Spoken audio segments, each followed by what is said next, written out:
नमस्ते, सदावत्सले मातृभूमि, जय हिंद दोस्तों। दिन भर क्या रहा स्पेस डिफेंस और इंटरनेशनल गलियारे से इस वीडियो में करके जान लेते हैं। बढ़ते पहले डिफेंस अपडेट की तरफ, जो कि डीआरडीओ को लेकर आ रही है। दोस्तों, डीआरडीओ अब एक customized Helina anti tank guided missile को तैयार कर रहा है, जिसको फिर से हाई एल्टीट्यूड ऑपरेशन के लिए ऑप्टिमाइज किया जा सकता है। और इसके जो यूजर ट्रायल्स हैं वो रुद्रा आर्म हेलीकॉप्टर और प्रचंड लाइट कॉम्बैक्ट हेलीकॉप्टर से किए जाएंगे। आपको बता दें कि हेलिना का परीक्षण रेगिस्तानी इलाके में सफलतापूर्वक किया गया था। इसके अलावा 2022 में हेलिना का हाई एल्टीट्यूड टेस्ट किया गया था। कहा जा रहा है कि हेलिना के सारे यूजर ट्रायल्स पूरे हो चुके हैं। इसके अलावा लोकल सप्लाई चेन को भी इसके उत्पादन के लिए स्थापित कर दिया गया है। बढ़ते अगले अपडेट की तरफ। दोस्तों, 2022 में डीआरडीओ ने shoulder launch man portable anti tank guided missile का फ्लाइट टेस्ट किया था मेकशिफ्ट ट्राइपॉड स्टैंड से। लेकिन अब DRDO shoulder launch man portable anti tank guided missile यानी कि MPATGM प्रोग्राम के लिए लो रिकॉइल के साथ एक लॉन्च ट्यूब को विकसित करने की प्रक्रिया में है। वहीं डीआरडीओ के अधिकारियों ने भी इस बात की पुष्टि की है कि मिसाइल को एक सैनिक के कंधे से दागे जाने के बाद रिकॉइल कम करने पर काम चल रहा है, ताकि ये एक मैनेजेबल फोर्स हो, यानी कि एक प्रबंधनीय बल होना चाहिए, ताकि सैनिक के द्वारा उसे नियंत्रित किया जा सके। और यही नहीं, इसके साथ साथ रिकॉइल फोर्स को भी कम करने का भी प्रयास किया जा रहा है। दरअसल डीआरडीओ बूस्टर एनर्जी को भी फाइन ट्यून कर रहा है, ताकि रिकॉइल का स्तर यानी कि रिकॉइल का जो लेवल है उसे कंधे के द्वारा सहन किया जा सके और रिकॉइल भी सैनिक की स्थिति को प्रभावित ना करे, जिससे कि मिसाइल का जो उड़ान पथ है यानी कि फ्लाइट पाथ है वो विचलित ना हो। कहा जा रहा है कि डीआरडीओ जल्द ही man portable anti tank guided missile का फुल कॉन्फ़िगरेशन के साथ परीक्षण करने वाला है। बढ़ते अगले अपडेट की तरफ। दोस्तों, 2021 में डीआरडीओ ने दुर्गा 2 प्रोजेक्ट लॉन्च किया था, जो कि 100 kilowatt light weight directed energy weapon है। कहा जा रहा है कि इसे पहले भारतीय सेना को दिया जाएगा, उसके बाद इसे सी और एयर प्लेटफॉर्म में लगाया जाएगा। रिपोर्ट सामने आई है जिसमें कहा जा रहा है कि दुर्गा 2 सिस्टम का जो फुल प्रोटोटाइप है उसका परीक्षण 2023 में किया जाएगा, और ये 2023 के जो भारत के अहम प्रोजेक्ट है उनमें से एक है।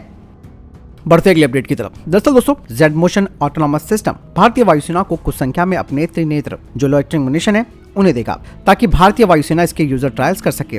वहीं भारतीय सेना पहले ही पिछले साल त्रिनेत्रा जो लॉइटरिंग मुनिशन है उनका परीक्षण कर चुकी है, जो कि हैंड लॉन्चर लॉइटरिंग मुनिशन है। और इसके बाद भारतीय सेना ने कुछ संख्या में, हालांकि उस संख्या के बारे में बताया नहीं गया, यानी कि कुछ संख्या में इनके ऑर्डर दिए हैं। दोस्तों, त्रिनेत्रा की विशेषताओं की अगर बात करें तो ये 5.5 किलोग्राम का है और ये 1 किलोग्राम का वॉरहेड ले जा सकता है। साथ ही इस पे मल्टीपल पेलोड को भी लगाया जा सकता है। इसकी रेंज 15 किलोमीटर है और इसका इंड्योरेंस टाइम 60 मिनट का है, और इसकी जो क्रूज स्पीड है वो 20 मीटर पर सेकंड है। बढ़ते अगले अपडेट की तरफ, जो कि ब्रह्मोस मिसाइल को लेकर आ रही है। दोस्तों, ब्रह्मोस कॉर्पोरेशन के एक्स-सीईओ और MD डॉक्टर सुधीर मिश्रा जी ने कहा कि ब्रह्मोस क्रूज मिसाइल सभी मौजूदा जो पश्चिमी वायु रक्षा प्रणाली है उनके द्वारा अपराजय है, यानी कि अनबीटेबल है, और आने वाले कुछ दशक तक या फिर उससे अधिक समय तक ऐसा रहेगा। आपको बता दें कि हाल ही में पश्चिमी मीडिया ने कुछ रिपोर्ट जारी की थी कि ब्रह्मोस क्रूज मिसाइल को कैसे हराया जा सकता है। ऐसे में मिश्रा जी ने कहा कि इन सब का मैंने अध्ययन किया, और जो इन लोगों ने दावा किया है कि ब्रह्मोस को किस तरीके से हराया जा सकता है। ऐसे में मिश्रा जी ने बताया कि एक ब्रह्मोस को अगर लक्ष्य पर दागा जाता है तो इसका जो प्रभाव है वो सीमित होगा, इसमें कोई दो राय नहीं है। लेकिन अगर आप 2 ब्रह्मोस एक लक्ष्य पर डालते हो तो इससे बचना असंभव होगा। ब्रह्मोस, जो कि एक विमान वाहक पोत किलर के रूप में विकसित की गई है, केवल 3 ब्रह्मोस के बैराज किसी भी सुपर एयरक्राफ्ट कैरियर को पंगु बना सकते हैं, और मध्यम से जो बड़े युद्धपोत हैं उन्हें केवल एक ही ब्रह्मोस मिसाइल डुबा सकती है। बढ़ते हैं अगले अपडेट की तरफ। दोस्तों, भारतीय नौसेना के P-8I विमान को भारत ने पाकिस्तान से लगी सीमा पर भी दौड़ा दिया, जिससे पाकिस्तान में खलबली भी मच गई। दरअसल आपको मालूम है कि भारतीय नौसेना जिन P-8I का इस्तेमाल करती है, जो कि एक long range maritime petrol aircraft है, इन्होंने अभी हाल ही में श्रीनगर हवाई अड्डे से उड़ान भरी। और आपको मालूम है कि P-8I की रेंज कितनी बड़ी है। ऐसे में पाकिस्तान के कई संवेदनशील जो क्षेत्र हैं वो इसके द्वारा आसानी से कवर किए जा सकते हैं। अभी हाल ही में P-8I ने दिल्ली में उतरने से पहले श्रीनगर हवाई अड्डे से सभी LOC और जम्मू से अमृतसर तक और फिर राजस्थान होते हुए बीकानेर तक उड़ान भरी। इससे पहले भारतीय नौसेना का P-8I जो पनडुब्बी रोधी युद्धक विमान है उसे LAC पर भी तैनात किया गया था। P-8I जो कि synthetic aperture radar, inverse synthetic aperture radar, electro optic instruments और इंफ्रारेड के साथ साथ अपने on board electronic warfare suit के साथ इलेक्ट्रोमैग्नेटिक डोमेन को स्कैन करके सतह के क्षेत्रों को मैप करता है। हालांकि जहां तक मैं आपको बताना चाहूंगा कि भारत ने भी ये P-8I को एक बार इसलिए दौड़ा दिया पूरे पाकिस्तान से लगे LOC पर, क्योंकि कुछ दिनों पहले रिपोर्ट भी आई थी कि आपने देखा होगा जहां पे पाकिस्तान भारतीय एयरबेस की जानकारी और सैटेलाइट इमेजेस चाइना से मांग रहा है। तो ऐसे में भारत ने भी एक जबरदस्त जवाब पाकिस्तान के मुंह पर दिया है। बढ़ते अगली अपडेट की तरफ। कहा जा रहा है कि प्रधानमंत्री नरेंद्र मोदी कर्नाटक में एक नया हेलीकॉप्टर कारखाना खोलेंगे। कहा जा रहा है कि जो हेलीकॉप्टर फैक्ट्री है वो 615 एकड़ में तुमकुरू के पास तैयार होगी, जहां पर फेज 1 ऑपरेशन, इसके अलावा manufacturing, structural assembly, final assembly line, facility, helipad, flight hangar, ATC, admin building, equipping hangar और अन्य फैसिलिटीज भी यहां पर होंगी। हेलीकॉप्टर फैक्ट्री का इस्तेमाल लाइट यूटिलिटी हेलीकॉप्टर को बनाने और साथ ही इंडियन मल्टी रोल हेलीकॉप्टर को भविष्य में बनाने के लिए किया जाएगा। इसके अलावा रशियन कामोव 226 यहां पर बनाया जाना था, लेकिन अभी इसे अंतिम रूप नहीं दिया गया है। पर हालांकि इस सुविधा में दूसरे चरण में एक इंजन सुविधा यानी कि इंजन फैसिलिटी भी होगी। इसके अलावा एक कार्बन फिलामेंट और कंपोजिट फैक्ट्री और अन्य सुविधाओं का निर्माण भी किया जाएगा।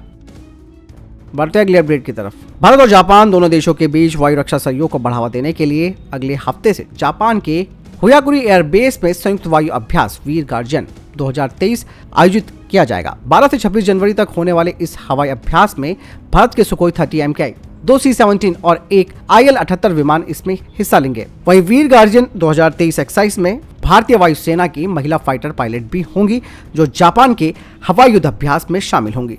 कहा यह जा रहा है कि भारत की 3 महिला फाइटर पायलटों में से एक स्क्वाड्रन लीडर अवनी चतुर्वेदी को जल्द ही अभ्यास में भाग लेने के लिए जापान रवाना किया जाएगा। बढ़ते अगले अपडेट की तरफ। दोस्तों, खबरें ये आ रही है कि ताइवान और चीन के बीच जहां एक तरफ जंग चलती है और लंबे समय से चली आ भी रही है, ऐसे में आपको मालूम है कि चीन ताइवान पर कब्जा करना चाहता है। हालांकि पिछले साल दोनों के बीच में तनाव काफी ज्यादा बढ़ गया था। अब कहा जा रहा है कि ताइवान की मिसाइल सुयांग फैंग 3 को ठीक करने के लिए चाइना भेजा गया है, जो कि एक मध्यम दूरी की एंटी शिप मिसाइल है। इसे ताइवान के National Chungshan Institute of Science and Technology ने विकसित किया है। इस ताकतवर मिसाइल का चीन में जाना ताइवान की सुरक्षा में एक बड़ी चूक माना जा रहा है। साउथ चाइना मॉर्निंग पोस्ट की खबरों की माने तो ताइवान की मिसाइल का एक थियोडोलाइट, जो कि सटीक ऑप्टिकल उपकरण होता है, उसे चीन में मरम्मत के लिए भेजा गया है। दरअसल इस थियोडोलाइट को साल 2021 में स्विस कंपनी लीका से खरीदा गया था और इसे हाल ही में ठीक होने के लिए निर्माता को वापस भेजा गया था।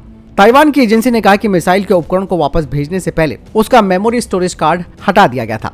इसे बेचने वाले एजेंट को इस हिस्से को स्विट्जरलैंड भेजने के लिए कहा गया था। मरम्मत किए गए इस थियोडोलाइट को चीन के शानडोंग के एक एयरपोर्ट से ताइवान भेजा गया था। हालांकि ताइवान की सुरक्षा एजेंसियां भी सख्ते में आ गई हैं, यानी कि उन्होंने इसको भेजा तो स्विट्जरलैंड था मरम्मत के लिए, लेकिन ये चीन तक पहुंच गई। ऐसे में अब ये जो थियोडोलाइट को बनाने वाली कंपनी है, उन्होंने सफाई दी है कि एशिया में इस पार्ट के मेंटेनेंस का सेंटर चीन में ही है। फिलहाल तो ताइवान इसके बाद से अलर्ट पर आ गया है, लेकिन उसके साथ एक तरीके से धोखा किया गया है। तो दोस्तों, ये तक के टॉप डिफेंस और स्पेस अपडेट। वीडियो के सामने कोई प्रश्न, जवाब, आपको कोई सवाल, कमेंट सेक्शन में लिखकर जरूर पूछ सकते हैं। मिलता है वीडियो के साथ। चैनल जरूर सब्सक्राइब कीजिएगा। जय हिंद, वंदे मातरम।